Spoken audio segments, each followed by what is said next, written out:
नमस्कार, जय हिंद। आप सबका फिर एक बार हमारे इस चैनल पे बहुत बहुत स्वागत है। तो दोस्तों, आज हम शुरू करेंगे मैकेनिक्स का एक टॉपिक जिसका नाम है एनालिसिस ऑफ ट्रस्ट। और एमएसयू की एग्ज़ाम में एक क्वेश्चन कंपलसरी इसका आता है और वो भी ग्राफिकल मेथड से आता है। तो पहले मैं आपको ग्राफिकल मेथड आज के इस सिलेबस में, आज के एक लेक्चर में समझाऊंगा।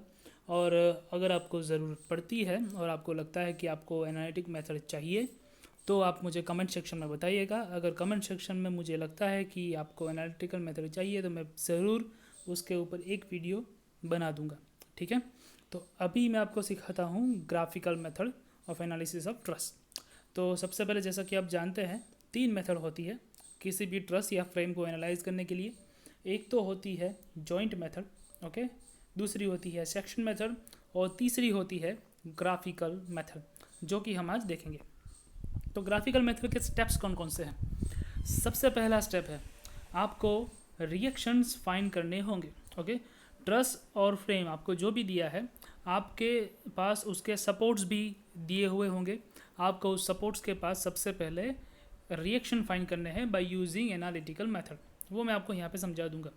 बाद में आपको कंस्ट्रक्ट करना होगा स्पेस डायग्राम, उसके बाद कंस्ट्रक्ट करना होगा वेक्टर डायग्राम, और उसके बाद आखिरी टेबल के ऊपर से आपको आंसर मिलेगा। अब क्वेश्चन क्या होगा, आंसर क्या होगा, वो समझने के लिए हम एक सिंपल सा एग्जांपल लेंगे और उसके बाद मैं आपको एक एग्जांपल देता हूँ जो आपकी एग्ज़ाम में पूछा हुआ है। ठीक है, तो ये एक सिंपल सा एग्जांपल है। ओके, जैसे कि आपको इस तरह से एक ये वाला जो ट्रस है वो दे दिया होगा, मान लो ऐसा कोई सिंपल सा, ऐसे एक सा एग्जाम में नहीं पूछेंगे लेकिन ये समझने के लिए। अब ये जो मैंने लिखा है वो नहीं होगा, ओके, वो आपको खुद से लिखना होगा। किस तरह से करेंगे वो भी देखेंगे। देखो, इस तरह से आपको दिया होगा ए, बी और सी, 3 पॉइंट। ओके, यहाँ पे ऊपर से लोड आ रहा है सी के पॉइंट के पास, ओके, जिसको हम डब्ल्यू नाम दे देंगे बाद में।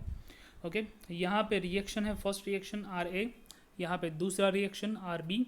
तो दो जो है वो रिएक्शन आपको मिल रहे हैं और इस तरह से ऊपर से एक लोड है। ठीक है, तो इसको बैलेंसिंग आप कर सकते हो एनालिटिकल मेथड से। तो मान लो आपने रिएक्शन पहले फाइंड कर लिए और डब्ल्यू लोड आपके पास था। ठीक है, उतना हो जाने के बाद आपको स्पेस डायग्राम इसका बनाना होगा। तो ये जो है वो मैंने डायरेक्टली स्पेस डायग्राम से ही स्टार्ट किया है। तो मतलब स्पेस डायग्राम में आपको क्या करना होगा, आपको नोटेशन देने होंगे। अब नोटेशन को हम बोलते हैं बोज नोटेशन। ओके, बोज नोटेशन। वैसे आपको ये चीज़ कहीं पे भी लिखनी नहीं है, लेकिन फिर भी मैं आपको दिखा देता हूँ। बो, ओके, बोज नोटेशन, ऐसा करके इसका नाम जो है वो बनता है। ठीक है, चलिए। सो अभी हम आपको समझाते हैं कि बोज नोटेशन किस तरह से दिए जाते हैं। देखो, दो रिएक्शन या फिर दो फोर्सेस, ये यहाँ पे पहला फोर्स है आर ए, यहाँ पे दूसरा फोर्स है सी। सो दो फोर्सेस के बीच में एक नोटेशन दिया जाता है। ओके, तो दो फोर्सेस के बीच में एक नोटेशन मैंने यहाँ पे दे दिया, पी नाम दे दिया। ओके, पी करके उसको सर्कल कर दिया ताकि पता चले कि ये नोटेशन है। ठीक है, so capital P and circle बना दिया। अब देखो, उसी तरह से क्लॉकवाइज जाओ। ओके, और ये जो फोर्स है उसको पार करके दूसरा फोर्स है यहाँ पे आर बी। तो ये दो फोर्स के बीच में हम एक और नोटेशन देंगे जिसको मैंने नाम दिया है क्यू। ओके, उसी तरह से क्लॉकवाइज आगे बढ़ो, आर बी और आई ए के बीच में तीसरा नाम आर सी। ठीक है, तो ये 3 बोज नोटेशन हो गए। ओके, अब बीच में जहाँ भी जगह बचती है वहाँ पे एक नोटेशन दे दो, तो ये हो गया एस। क्लियर? चलो, अब आपको एक चीज़ यहाँ पे समझनी होगी। वो क्या समझना होगा वो मैं आपको समझाता हूँ कि ये बोज नोटेशन जो है वो क्या इंडिकेट करते हैं। ये समझना बहुत ही ज़्यादा ज़रूरी है, क्योंकि अगर आप ये नहीं समझोगे तो आपको और कोई भी कॉन्सेप्ट समझ में नहीं आएगा। ठीक है, तो मेरे साथ साथ आप ये जो एग्जाम्पल है उसको अटेम्प्ट करते जाइए तो आपको समझ में आता जाएगा। पेन और पेपर लेके बैठो, नोट्स जो है वो बनाते जाओ। ठीक है, तो पी क्यू आर एस 3 हमने नाम दे दिए हैं। इसका मतलब क्या है वो हम नेक्स्ट स्लाइड में आपको समझाता हूँ मैं। देखो, मैंने जो फिगर थी उसको यहाँ पे रख दिया है, इसके हिसाब से मैं आपको समझाता जाऊँगा। अब यहाँ पे फिगर पे आप ध्यान दीजिए। सबसे पहले जहाँ पे आप ये लेज़र है वहाँ पे पी और एस। ओके, पी और एस दोस्तों क्या इंडिकेट करता है, पी एस देखोगे तो कौन से मेंबर के उसके बीच में से क्रॉस होता है, तो ये वाला मेंबर, ए सी मेंबर। ठीक है, तो जैसे कि हमने बताया पी क्यू आर एस बोज नोटेशन है और ए सी मेंबर जो है वो पी और एस के बीच में से निकल रहा है, तो पी एस जो डिस्टेंस आपको मिलेगा वो आपको बताएगा ए सी का फोर्स क्या है वो। ओके, ए सी मेंबर में कितना फोर्स है उसकी वैल्यू पी एस से आपको मिलेगी। कैसे मिलेगी वो आगे हम समझेंगे, लेकिन अभी ये समझ लो, ठीक है। उसी तरह से एस और आर आपको क्या समझाएगा कि ए बी, उसके बीच में ए बी जो मेंबर है ना, वो ए बी मेंबर में कितना फोर्स है। उसी हिसाब से एस और क्यू आपको क्या इंडिकेशन देता है कि बी सी जो मेंबर है उसमें कितना फोर्स है। तो पी एस, एस आर और एस क्यू, ये ए सी, ए बी और बी सी के अंदर कितना फोर्स है वो रिस्पेक्टिवली देगा, ठीक है। तो ये हो गया मेंबर्स के अंदर कितना फोर्स है, यही आपको फाइंड करना होगा। एग्जाम में यही पूछेंगे कि find the force in all the members, okay, by using the graphical methods in the given trust, ठीक है। मतलब कि ग्राफिकल मेथड का यूज़ करो और ट्रस्ट का एनालिसिस करो, उसके हर एक मेंबर में कितना फोर्स लगता है वो फाइंड करो। तो वो तुम सबसे पहले ये लिख लोगे, तो इस तरह से तुमको सभी मेंबर्स में फोर्स कितने कितने हैं उसकी वैल्यू नहीं मिलेगी, उसका पता चल जाएगा कि कौन सी नोटेशन क्या रिप्रेजेंट करता है। अब देखो ये क्या था, पी और एस था जिसके बीच में से ये निकल रहा था, ठीक है। अब मैं इंडिविजुअल जॉइंट के ऊपर लेता हूँ कि जॉइंट पर कैसे मुझे फोर्स मिलेगा। तो पी और क्यू, ये देखो पी और क्यू दो नोटेशन है, उसके बीच में से जो फोर्स निकल रहा है, देखो ये निकल रहा है सी, ओके। तो पी और क्यू के बीच में जो सी नोटेशन है, ओके, जो सी है, तो पी क्यू की जो वैल्यू है वो आपको देगी सी जॉइंट के ऊपर जितना भी लोड है उसकी वैल्यू, ओके। तो मतलब कि पी क्यू का डिस्टेंस वो आपको इंडिकेट करेगा सी का फोर्स, ओके। सेम वे यहाँ पे देखोगे तो पी और आर है, ओके, पी और आर के बीच में कितना फोर्स आ रहा है, ये ए जॉइंट वाला फोर्स आ रहा है जिसको हम बोल रहे हैं reaction R A, okay. So P और आर जो है वो आपको देगा ए के ऊपर कितना फोर्स है उसकी वैल्यू। सेम वे क्यू और आर पे आ जाओ, क्यू और आर जो है वो आपको बी के ऊपर कितना फोर्स है उसकी वैल्यू देगा, ठीक है। इतनी चीज़ समझ में आ गई। सबसे पहले पी एस, उसके बीच में एक मेंबर है तो वो आपको इसकी वैल्यू देगा, ओके। क्यू एस ये मेंबर की वैल्यू, आई एस आर ये वाले मेंबर की वैल्यू, ठीक है। सेम वे पी और क्यू उसके बीच में सी पॉइंट है तो सी जॉइंट के ऊपर कितना लोड है उसकी वैल्यू आएगी। क्यू और आर बी जॉइंट है उसकी वैल्यू आएगी, और पी और एस ए जॉइंट है उसकी वैल्यू आएगी, ठीक है। इतना समझ आने के बाद अब आपको जाना होगा वेक्टर डायग्राम में। तो आप मेरे साथ साथ वेक्टर डायग्राम जो है वो ड्रॉ करते जाइए। कैसे ड्रॉ करते हैं स्टेप बाय स्टेप हम समझते जाएंगे। इसी फिगर का इस्तेमाल हमको करना होगा, तो इस वाली फिगर को मैं रखता हूँ, ठीक है। तो सबसे पहले मैं ये जो फिगर है उसके ऊपर हमने नाम दे दिए थे, जैसा कि आपने देखा P Q R S, okay. ये बात एक याद रखो मेरी कि अगर आप क्लॉकवाइज जा रहे हो तो आपको क्लॉकवाइज ही जाना होगा, ठीक है। अगर आपने एंटी क्लॉकवाइज नाम दिए है तो एंटी क्लॉकवाइज ही नाम दो, क्लियर। क्योंकि अगर ये मेथड बदली तो आप कंफ्यूज हो जाओगे, क्लियर। चलिए आगे बढ़ते हैं। तो सबसे पहले आपको क्या करना है, ये जो आपने लिख लिया है, ओके, उसका सबसे पहले आप स्केल डिसाइड कर लो कि आप 1 mm को कितने न्यूटन बोल रहे हो, ठीक है। मान लो कि W जो है वो 10 न्यूटन का है, तो उसको रिप्रेजेंट करने के लिए अगर आप 1 mm is equals to 1 newton लेते हो तो आपको 10 न्यूटन के लिए 10 mm ड्रॉ करना पड़ेगा। तो आपको सबसे पहले स्केल ले लेना है। अब यहाँ पे मैं लॉकडाउन में अभी बंद हूँ तो मेरे पास सिर्फ पेन और पेपर ही है, मेरे पास स्केल नहीं है, तो मैं आपको समझा नहीं सकता। इसलिए आपको ये चीज़ खुद से अभी समझनी होगी, इसलिए मैं आपको बोल रहा हूँ कि स्केल लेके बैठो। कोई भी स्केल आपको जो ठीक लगे वो एज्यूम कर लो। यहाँ पे तो आप फ्री हैंड ड्रॉ करोगे तो चलेगा, ठीक है। तो अभी हम शुरू करते हैं वहाँ से जहाँ से आपने बोज नोटेशन देना स्टार्ट किया था, ठीक है। तो आपने बोज नोटेशन कहाँ से स्टार्ट किया था, पी पॉइंट से स्टार्ट किया था, क्लियर है। इसीलिए मैं आपको बोल रहा हूँ कि क्लॉकवाइज जाना या फिर एंटी क्लॉकवाइज जाना, ठीक है। तो पी पॉइंट से आपने स्टार्ट किया था तो मैं पी पॉइंट से स्टार्ट कर रहा हूँ। तो सबसे पहले मैंने क्या किया, यहाँ पे एक पी पॉइंट जो है वो लगा दिया, यहाँ पे देख रहे हो आप, ओके। पी पॉइंट जो है वो मैंने एक डॉट लगा दिया, ओके, और उसको नाम दिया है स्मॉल पी, ताकि मुझे कन्फ्यूजन ना हो, ठीक है। और आपको एग्जाम में भी यही करना है, जो बोज नोटेशन है वो कैपिटल में आएंगे और उसका जो वेक्टर डायग्राम आप ड्रॉ करोगे वो होगा स्मॉल लेटर्स में, ठीक है, उसका इंडिकेशन स्मॉल लेटर में होगा। तो मैं स्टार्ट कर रहा हूँ पॉइंट पी से, मैंने पॉइंट पी जो है वो लगा दिया।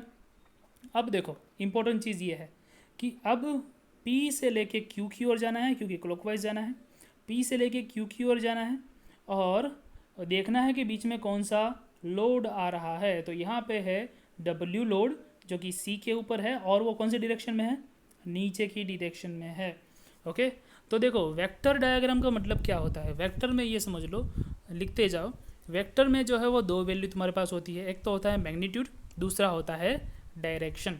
ओके, तो मैग्नीट्यूड कौन सी मैग्नीट्यूड है, ये वाला मैग्नीट्यूड है। डब्ल्यू का कोई ना कोई मैग्नीट्यूड होगा। ओके, उसकी कोई ना कोई वैल्यू, मान लो 10 न्यूटन है, 5 न्यूटन है, वो उसका मैग्नीट्यूड है।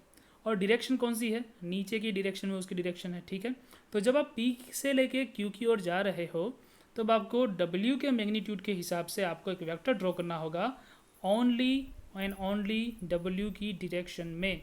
ओके, क्यों, क्योंकि वैल्यू भी डब्ल्यू की है और डायरेक्शन भी डब्ल्यू की ही रहेगी, तभी वो सही होगा। ठीक है, तो पी पॉइंट से मुझे नीचे की ओर जाना होगा, क्यों, क्योंकि डब्ल्यू भी नीचे की ओर जा रहा है। क्लियर, आई बात समझ में। वेक्टर के हिसाब से जाना होगा, डायरेक्शन बदलनी चाहिए नहीं। अगर डायरेक्शन बदलेगी तो तुम्हारा आंसर गलत होगा। ठीक है, चलो।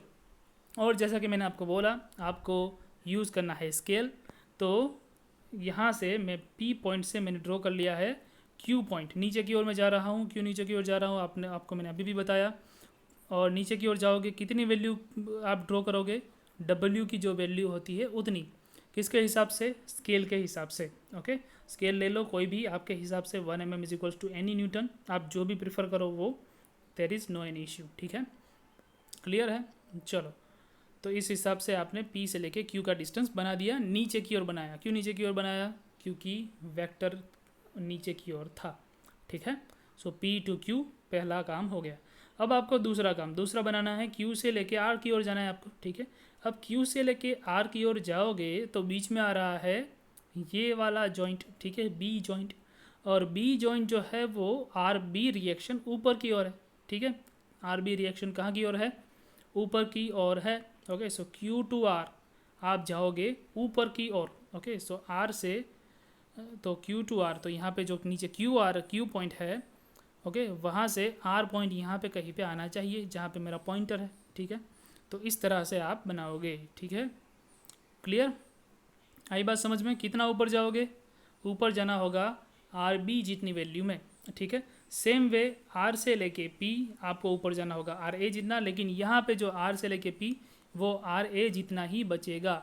ठीक है, तो चलिए इस तरह से आपको मिलेगा कि RA RB। ओके, अगर आप मेरे साथ साथ ड्रॉ करते गए हो तो आपको आसानी से समझ में आ जाएगा, वरना आप कंफ्यूज हो जाओगे। ठीक है, तो सबसे पहले मैं आपको फिर से ये रिपीट कर दूं, अगर इतना काम हो गया तो आपका जो बेसिक है वो ख़त्म हो गया। बेसिक हमने सबसे पहले क्या किया, सबसे पहले हमने इंडिकेट किया है जॉइंट्स को। ओके, तो सबसे पहले जॉइंट्स को इंडिकेट कर लो। जैसे ही जॉइंट्स इंडिकेट हो जाते हैं उसके बाद आपको मेंबर्स को इंडिकेट करना होगा। तो अभी मैंने जॉइंट्स को इंडिकेट किया है। ठीक है, तो सबसे पहले मैंने किसको लिया, P to Q था W लोड, तो मैंने W लोड को नीचे की ओर इंडिकेट किया। क्यों नीचे की ओर इंडिकेट किया, क्योंकि W जो है वो नीचे जा रहा है। ठीक है, same way Q to R, RB बीच में आता है, RB जो है वो ऊपर जा रहा है, तो Q से R की ओर मैं गया हूँ, तो Q नीचे था, R ऊपर की ओर आया। ठीक है, यहाँ पे आया। Same way R to P ऊपर की ओर गया। ओके, ये जो वैल्यू है वो RA की आई, नीचे की वैल्यू RB की आई, टोटल वैल्यू W की आई।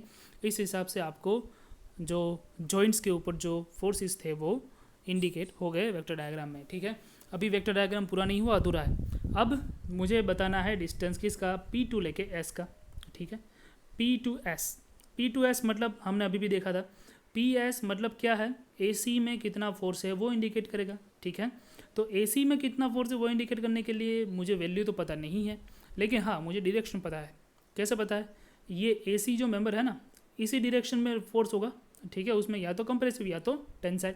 तो आप क्या करोगे, AC की जितनी भी एंगल हो ना, यहाँ से ये जो R और P के बीच में जो भी एंगल होगा वो वाला एंगल रख के आप यहाँ से P में से एक लाइन बना दो। ओके, क्लियर, आई बात समझ में। फ्रॉम P टू S में जाने के लिए आपको AC के पैरेलल लाइन बनानी है। अगर आपके पास रोलर स्केल है तो आप सीधे यहाँ पे रोलर स्केल रख के यहाँ पे रख सकते हो, तो इस तरह से सीधे एक लाइन बन जाएगी। ठीक है, तो इस तरह से दिखेगी कुछ, क्लियर है। और लाइन कहाँ तक बनानी है, जहाँ तक आप बना सको, कोई बात नहीं, क्योंकि बात अभी तक आपको वैल्यू नहीं पता है, सिर्फ और सिर्फ डायरेक्शन पता है। ठीक है, सेम वे अब आता है क्यू से लेके एस तक आपको जाना है। अब आपको अगर क्यू से एस तक जाना हो तो बीच में आता है A B member, sorry B C member. Okay, B C जो मेंबर है, ओके, वो ये वाली डायरेक्शन में है। ठीक है, यहाँ पे आप देख रहे हो ये वाली डायरेक्शन में है। तो आपके पास या तो ये एंगल होगा या तो आपके पास ये वैल्यू होगी जो इंक्लिनेशन की हो वो। ओके, कितना लंबा बनाना है वो वैल्यू आपको नहीं पता है लेकिन डायरेक्शन पता है।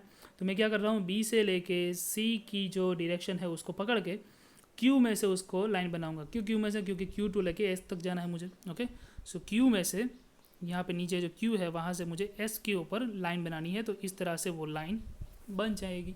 Okay, Q to S. Okay, सबसे पहले हमने क्या किया था, पी टू लेके एस तक लाइन बनाई। कैसे, from P to S it will be in the direction of A C, same parallel to A C, और parallel to B C Q to S आपको मिल जाएगा। ठीक है, सेम वे अब पैरेलल टू ए बी जाओ तो आपको आर टू एस मिल जाएगा। ठीक है, तो पैरेलल टू ए बी मतलब क्या, ए बी तो सीधी लाइन है ना। ठीक है, तो आर से लेके एस की ओर आप लाइन बना दो।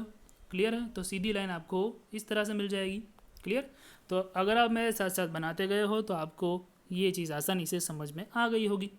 ओके, तो ये जो आपका बना वो हो गया वेक्टर डायग्राम दोस्तों। ओके, बस इतना ही बताना है। ठीक है, तो हमने क्या क्या किया, सबसे पहले देखो पी से लेके क्यू को ज्वाइन किया, बाद में क्यू टू आर ज्वाइन किया, आर टू पी ज्वाइन किया, बाद में पी एस ज्वाइन किया, क्यू एस ज्वाइन किया, आर एस ज्वाइन किया। देख लो कोई भी बाकी रहता है, कोई भी चीज़ यहाँ पे ज्वाइन करने में बाकी रहती नहीं है। तो अब आपका वेक्टर डायग्राम ख़त्म हो गया। अब आपको टेबल बनाना है। ओके, तो टेबल इस तरह से बनेगा कुछ, जैसा कि हमने बताया हमको मेंबर में फोर्स चाहिए। तो ए बी मेंबर मतलब क्या है, ए बी मेंबर हमने अभी भी देखा था कि पी टू लेके एस का डिस्टेंस कितना है वो ए बी मेंबर होगा। ओके, तो पी टू एस आपको क्या करना होगा, स्केल रखो यहाँ पे, जितना भी डिस्टेंस आता है आपके स्केल के हिसाब से उसने न्यूटन फोर्स होगा। ओके, तो फोर्स कितना होगा, पी टू लेके एस का distance. Same way B C. Okay, B C मतलब कि Q S. Okay, Q S, तो क्यू एस का जो भी डिस्टेंस होगा उसके हिसाब से आपके स्केल के हिसाब से जो भी न्यूटन वैल्यू होगी वो value. Same way A B. Okay, so A B जो है वो एस आर की जो वैल्यू है वो यहाँ पे। ओके, तो एस आर जो भी फोर्स उसकी कैलकुलेशन करो और आपको वैल्यू मिल जाएगी। यहाँ पे नेचर है देखो, कंप्रेसिव टेंशन, ये कैसे मिलेगा वो आपको समझा देता हूँ। ठीक है, ये हो गया टेबल ऑफ फोर्स, ये हो गया वेक्टर डायग्राम। ठीक है, तो मैंने आपको 3 चीज़ें बताई। पहली चीज़ थी आपको रिएक्शन फाइंड करने होंगे एनालिटिकल मेथड से, वो करने के बाद आपको करना होगा आपको स्पेस डायग्राम बनाना है, बाद में वेक्टर डायग्राम बनाना है और बाद में आपको टेबल बनाना है।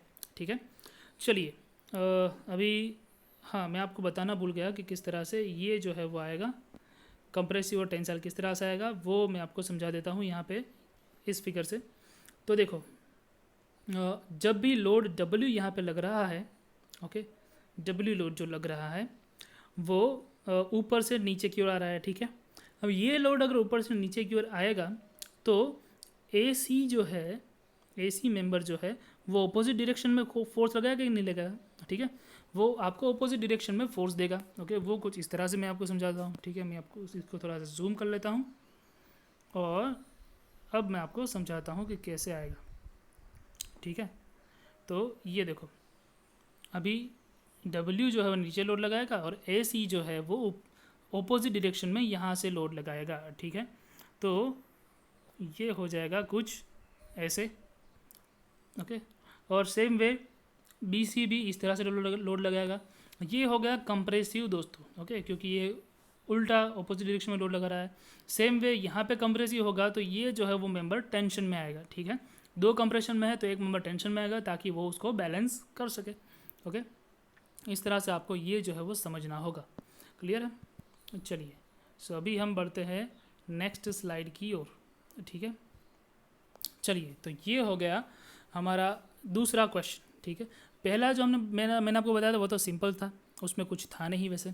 अब ये जो मैं आपको बता रहा हूँ वो आपके एग्ज़ाम में भी एक बार पूछा हुआ है और बहुत ही ज़्यादा आसान है दोस्तों, ज़्यादा मुश्किल नहीं है।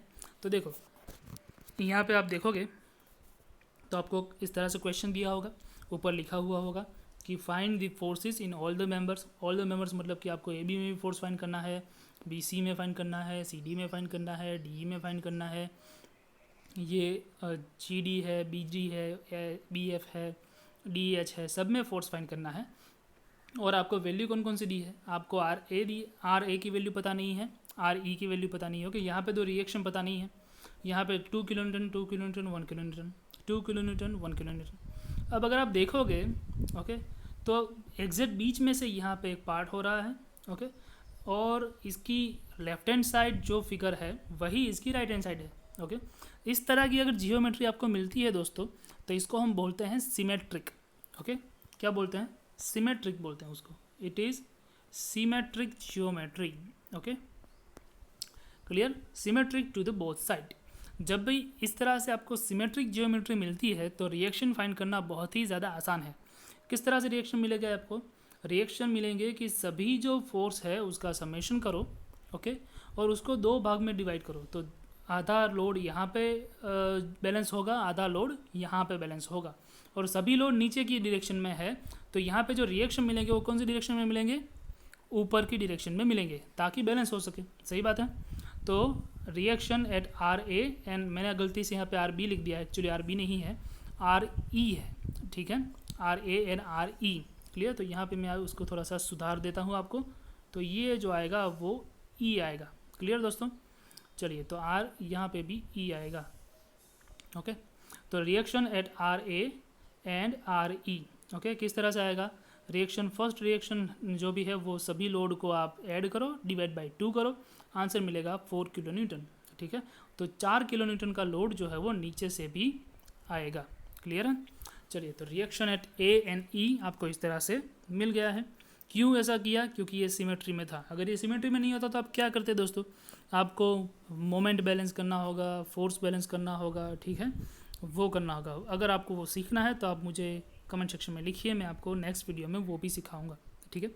चलिए, अब मैं आप बनाता हूँ पहले स्पेस डायग्राम। जैसे कि हमने बताया कि स्पेस डायग्राम आपको बनाना होगा। स्पेस डायग्राम मतलब क्या है कि आपको पहले जो भी क्वेश्चन की जो फिगर है उसको एज इट इज़ ड्रॉ करना होगा। एज इट इज़ मतलब कि स्केल भी अगर आप वही रखें तो अच्छा होगा, आपके लिए बहुत अच्छा होगा। अगर आप स्केल जो है वो सेम रखें दोस्तों। क्यों सेम रखें, ताकि आप रोलर स्केल से सीधे इसको ड्रॉ कर सकें ओके। अदरवाइज़ आपको कैलकुलेशन थोड़ी सी करनी होगी, आपके ऊपर डिपेंड करता है। तो हम क्या करेंगे, सबसे पहले उसको एज इट इज़ पुट करो ओके।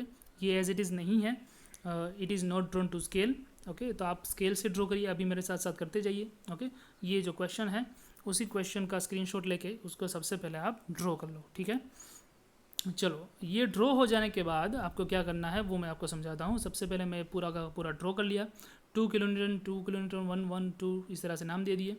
अब जैसा कि हमने बताया, दो फोर्सेस के बीच में दोस्तों जहाँ पे भी जगह है वहाँ पे हम नोटेशन देंगे। तो हमने यहाँ से स्टार्ट किया, ये जो आर ए और 2 किलो न्यूटन के बीच में जहाँ पे भी जगह है, आर ए और 2 किलो न्यूटन के बीच में जहाँ जगह है वहाँ पे मैंने पी नाम दे दिया। और सेम वे बी और ए और बी के बीच में जो जगह है वहाँ पे क्यू नाम दिया, क्योंकि यहाँ पे दो फोर्सेस हैं, 2 किलो न्यूटन 2 किलो न्यूटन दो फोर्स है उसके बीच में आर नाम दिया। यहाँ पे दो फोर्सेस के बीच में एस नाम दिया, दो फोर्सेस के बीच में टी नाम दिया, यहाँ पे दो फोर्सेस के बीच में यू नाम दिया, और बाकी ये दो फोर्सेस के बीच में वी नाम दिया। और जब मैंने नाम दिया तब मैं क्लॉकवाइज ही घूम रहा हूँ, ठीक है। अगर आप एंटी क्लॉकवाइज जाते हो तो एंटी क्लॉकवाइज जाओ, there is no any issue, क्योंकि उससे कोई प्रॉब्लम होने वाली नहीं है, ठीक है। हो गया। सो P Q R S T U V, दो फोर्सेस के बीच में नाम दो। इतना हो जाने के बाद देखो, अभी ये ख़त्म नहीं हुआ है, आपको बीच वाले पोर्शन में भी नाम देने होंगे। तो यहाँ पे ये जो ट्रायंगल बना उसके बीच में एक नाम दे दो, यहाँ पे नाम दे दो, यहाँ पे नाम दे दो ओके। अब अगर आप अल्फ़ाबेटिकल ऑर्डर में नाम दोगे तो अल्फ़ाबेट तो ख़त्म हो जाएंगे ओके। तो मैंने यहाँ पे नाम दिए हैं 1 2 3 4 ओके, इस तरह से। तो अब 1 2 पहला ट्रायंगल, यहाँ पे ये ट्रायंगल 3, यहाँ पे ट्रायंगल 4 5 6, क्लियर। चलो, अब मैं आपको समझा देता हूँ कि कौन सा इंडिकेशन क्या आपको इंडिकेट करेगा। ये समझना बहुत ही ज़्यादा ज़रूरी है दोस्तों। कैसे कि देखिए, सबसे पहले जब आप P से लेके Q की ओर जा रहे हो तो P टू Q के बीच में एक ही जॉइंट है A और एक ही फोर्स है। तो P टू Q का जो डिस्टेंस है वो आपको ये जो जॉइंट है वो इंडिकेट करेगा ओके। तो एक बात याद रखो, ट्रस्ट में, आउटर जो एरिया में, बाहर के एरिया में जो भी नोटेशन दिए हैं उसका, उनके बीच में आप रिलेशन लगाते हो ना, वो आपको जॉइंट की वैल्यू देगा, जॉइंट के ऊपर कितने फोर्स है वो देगा। और अगर अंदर की ओर रिलेट करोगे तो आपको मेंबर्स में कितने फोर्स है उसका रिलेशन देगा। ठीक है, तो बाहर की जो वैल्यू है वो जॉइंट के लिए है और अंदर की जो वैल्यू है वो मेंबर्स के लिए है, ये याद रखो। ठीक है, सो P2Q मतलब कि जॉइंट ए के ऊपर कितना फोर्स है, Q2R जॉइंट बी के ऊपर कितना फोर्स है, R2S जॉइंट सी के ऊपर कितना फोर्स है, S2T जॉइंट डी के ऊपर कितना है, T2V जॉइंट ई के ऊपर कितना है। ओके, और U2V जॉइंट ई के ऊपर ये रिएक्शन कितना है और V2P जॉइंट ए के ऊपर ये रिएक्शन कितना है, ये वैल्यू देगी। क्लियर है, ये जॉइंट की वैल्यू। अभी मेंबर कौन कौन से आ गए, मेंबर देखो, ये लिखते जाओ मेरे साथ साथ, Q1 ओके, ये आपको क्या वैल्यू देगा, ए और बी के बीच में कितना फोर्स होगा उसकी वैल्यू। सेम वे R3 बी और सी के बीच में कितना फोर्स होगा उसकी वैल्यू। सी और 4 डी और ई के बीच में, सी और डी के बीच में कितना फोर्स होगा उसकी वैल्यू। ठीक है, इस तरह से आपको हर एक मेंबर के ऊपर से हर एक नोटेशन के ऊपर से हर एक मेंबर में कितनी वैल्यू है वो पता चलती जाएंगी। ठीक है, तो अब हम ये मैंने स्पेस डायग्राम बना लिया है, हम बनाते हैं अब vector diagram. Clear, vector diagram बनाने के लिए मैंने सबसे पहले तो स्केल ले लिया है, 1 centimetre is equals to 1 kilo newton.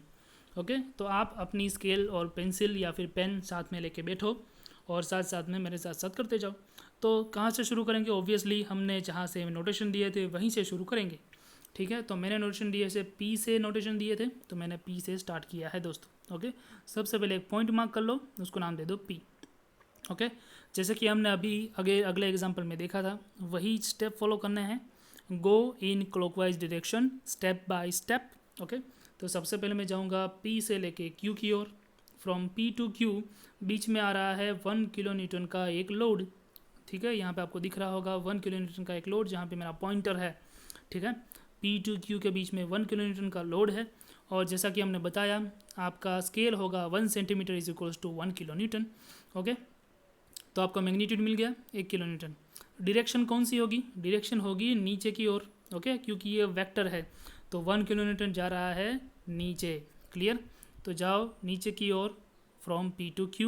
Okay, 1 centimetre, तो आप नीचे चलेंगे। ठीक है, ये आपको मिल गया 1 किलो न्यूटन। चलो, अब जैसा कि हमें पता है क्लॉकवाइज ही जाना है, क्लॉकवाइज जाइए Q to R। Okay, Q to R clockwise जाने पर हमको क्या मिला, दूसरा बीच में एक लोड मिला 2 किलो न्यूटन का। तो 2 किलो न्यूटन लोड है, नीचे की डायरेक्शन में है, तो Q टू R को नीचे की डायरेक्शन में आप 2 किलो न्यूटन का लोड जो है वो इंडिकेट करो। और जैसा कि आपको पता है 1 centimetre is equals to 1 kilo newton है, तो 2 किलो न्यूटन क्या होगा, 2 सेंटीमीटर होगा। तो नीचे आप ड्रॉ करो 2 सेंटीमीटर की लाइन, उसको नाम दे दो Q to R। It will be this like this. Okay, Q to R 2 centimetre. Clear है, बना दी दोस्तों। चलो, इतना बनाने के बाद आगे बढ़ो क्लॉकवाइज R2S। सबसे पहले बाहर का ही रीजन लेना है, अंदर मत चले जाना। ठीक है, R2S जाओ। ठीक है, R2S जाओगे तो बीच में एक और लोड आ रहा है। ठीक है, again 2 kilo Newton load, downward direction, तो R2S नीचे की ओर जाओ 2 सेंटीमीटर। चले गए, इस तरह से आपको मिला। ठीक है, R2S नीचे की ओर 2 सेंटीमीटर। ठीक है, चलो सेम वे S और T भी मैंने आपको यहाँ पे बता दिया है। S और T नीचे की ओर 2 किलोमीटर का बीच में लोड है, तो 2 सेंटीमीटर में नीचे गया। ठीक है, देखो कैसे नीचे जा रहा हूँ ये समझो, क्योंकि सभी लोड नीचे हैं तो हर एक पॉइंट से हम नीचे की ओर ही जा रहे हैं, क्योंकि हर एक लोड जो है वो नीचे जा रहे हैं और उसके मैग्नीट्यूड के हिसाब से हमने उसका सेंटीमीटर में स्केल बनाया है। क्लियर है, चलो अब एक और पॉइंट बाकी है, तब मुझे बताइए T2U कहाँ पे आएगा। T2U के बीच में एक लोड है 1 किलो न्यूटन का। ओके, तो 1 सेंटीमीटर की लाइन आएगी कौन सी डायरेक्शन में, नीचे की डायरेक्शन में, क्योंकि वो लोड नीचे की ओर है। तो इस तरह से आपका T2U जो है वो बन जाएगा, जो कि यहाँ पे मैंने आपको बताया है T2U। ओके, चलो अब मैं T2U बनाने के बाद U से लेके V की ओर आता हूँ। नीचे आप देख रहे हो ना यहाँ पे। ओके, मैं आपको जूम करके भी दिखा देता हूँ, देखो दोस्तों। Okay, T2U। ओके, T से लेके U की ओर जाओगे। ओके, सो T से लेके U की ओर जाने पर आपको बीच में मिलेगा 4 किलो न्यूटन का लोड। ओके, और वो भी कौन से डायरेक्शन में, ऊपर की डायरेक्शन में। ठीक है। ऊपर की डायरेक्शन में 4 किलो न्यूटन आप जाओगे तो उसका मतलब ये है दोस्तों कि यहाँ पे आप टी यू से स्टार्ट करो। ओके, कहाँ से स्टार्ट करना है आपको? यू से स्टार्ट करो और वी की ओर जाओ। तो चलिए हमने यू से स्टार्ट कर दिया और वी की ओर गए, कितने सेंटीमीटर गए? 4 सेंटीमीटर गए। तो यहाँ पे आपका वी जो है वो आपको मिल जाएगा, ठीक है। जूम आउट करने पर आपके पास ऐसी फिगर आके खड़ी हो जाएगी और ऐसी फिगर आनी चाहिए, तभी आपका जो ये डायग्राम है वो सही जा रहा है, ठीक है। अब चलिए वी से लेके पी की ओर वापस जाने की कोई ज़रूरत नहीं है, क्योंकि वी से लेके पी 4 सेंटीमीटर ही है और वो यहीं पे आएगा। ये 4 किलो न्यूटन का नीचे जो लोड है ना वो आपको यहाँ पे मिल जाएगा, ठीक है। क्लियर है? तो देखो सभी आउटर जॉइंट्स जो थे उसको इंडिकेट हमने कर लिया है। अब हम इंडिकेट करेंगे किसको? हम इंडिकेट करेंगे अब ये जो आप देख रहे हो ना, ओके, ये दोनों है वो, ओके। अब तक आपका यहाँ तक बन गया होगा, ये वाला पोर्शन अभी नहीं बना होगा, ओके। तो ये वाला पोर्शन अब हम बना देते हैं दोस्तों, ठीक है। चलिए, तो ये वाला पोर्शन आप कैसे बनाओगे? देखो अब आप देखोगे यहाँ पे, तो सबसे पहले Q21, ओके, यहाँ पे मैं जूम करके दिखाता हूँ, ओके। Q और 1 को अगर आप लोगे तो Q और 1 के बीच में एक मेंबर है ना दोस्तों, AB मेंबर है ना, AB मेंबर, ओके। तो Q और 1 का अगर आप डायग्राम बनाओगे तो वो आपको AB की वैल्यू देगा। तो कैसे बनाओगे Q और 1 का डायग्राम? तो हमको ये वैल्यू तो पता नहीं है, लेकिन डायरेक्शन तो पता है। यहाँ पे 30 डिग्री एंगल हमको दिया हुआ है एग्जाम्पल में ही, ओके। अगर आपने स्क्रीनशॉट लिया होगा तो आपको पता होगा। तो 30 डिग्री का एंगल आपको लिया हुआ है।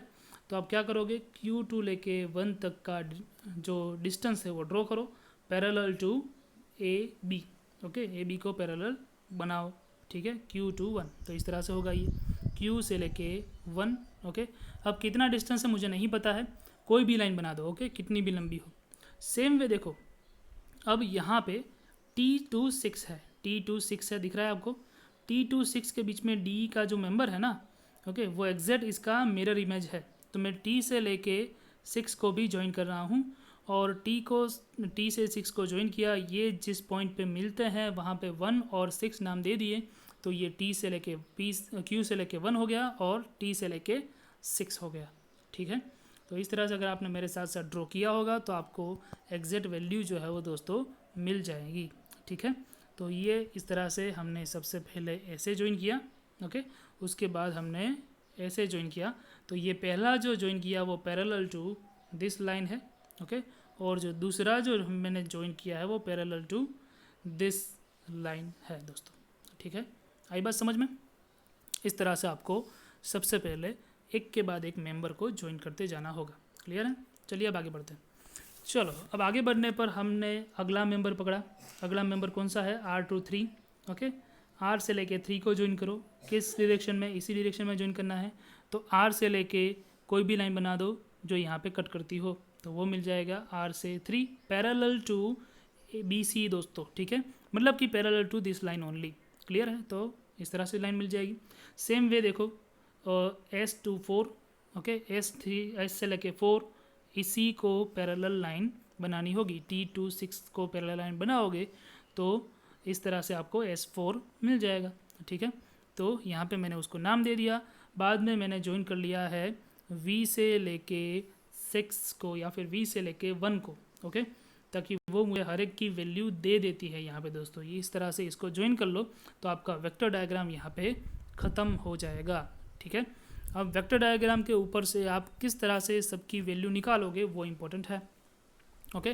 तो बाकी बचे कुचे नाम यहाँ पे लिख दो, 2 5 4 4 3, इस तरह से मैंने नाम लिख दिए, ठीक है। तो देखो सबसे पहले मेंबर AB लो, ओके। मेंबर AB मतलब कि कौन सा? तो यहाँ पे AB मेंबर मतलब कि Q21 का डिस्टेंस, ओके। सो Q21 का डिस्टेंस आपको AB की वैल्यू देगा, ठीक है। और सेम वे T26 का डिस्टेंस आपको D की वैल्यू देगा। दोनों की वैल्यू सेम आएगी, उसका मैग्नीट्यूड होगा 6, क्योंकि अगर आप इसको मेज़र करोगे ये आएगा 6 सेंटीमीटर्स। अगर आपने मेरे दिए गए स्टेप्स को फॉलो किया है तो ये आपको मिलेगा 6 सेंटीमीटर, ठीक है। चलिए अभी आप आ जाए AF और EF पे। AF और EF मतलब कि Q4 और ये वाला जो डिस्टेंस है वो मिलेगा आपको 5.2 5.2। ओके। बी एफ और डी एफ की वैल्यू 0 आएगी। बी एफ और डी एफ है कौन से पहले? बी एफ और डी एफ ये है दोस्तों, बी एफ मतलब कि 1 2 और डी एफ मतलब कि 5 6।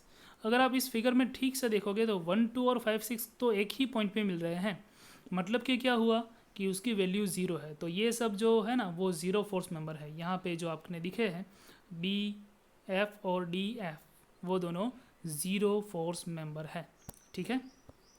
चलो अब आए हम बी जी और डी जी को इंडिकेट करने के लिए, बी जी और डी जी।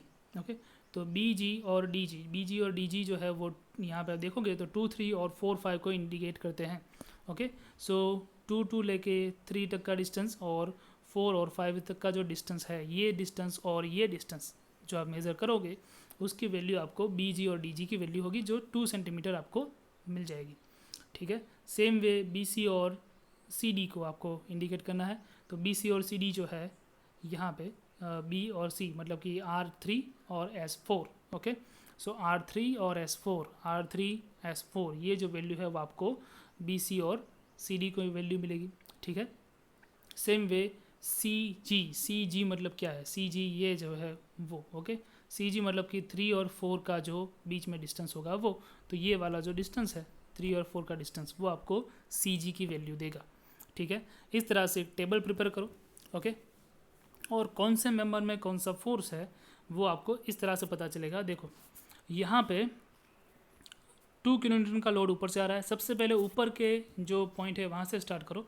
तो देखो यहाँ पे अगर 2 किलोन्यूटन ऊपर से आ रहा है तो वो सेम लोड नीचे ट्रांसफ़र होगा। तो नीचे ट्रांसफ़र होगा तो इस तरह से आप उसको इंडिकेट करोगे नीचे की ओर एरो, ओके। तो सेम लोड नीचे ट्रांसफ़र हो रहा है तो मतलब ये हो गया कि ये जो पॉइंट आपको मिला वो नीचे की ओर मिला, ठीक है। चलिए सेम वे अब अगर आप 2 से लेके नीचे आओगे तो यहाँ पे ऑब्वियसली अपोज होगा, ओके, उसके विरोध में एक फोर्स आएगा, ओके, तो वो अपोजिट डायरेक्शन में आया। सेम वे उसको बैलेंस करने के लिए ये भी अपोजिट डायरेक्शन में आएगा, ठीक है। तो ये होगा अपोजिट, और यहाँ पे आप जो भी लाइन जो भी एरो करते हो उसका अपोजिट एरो यहाँ पे आएगा, ठीक है, क्लियर है।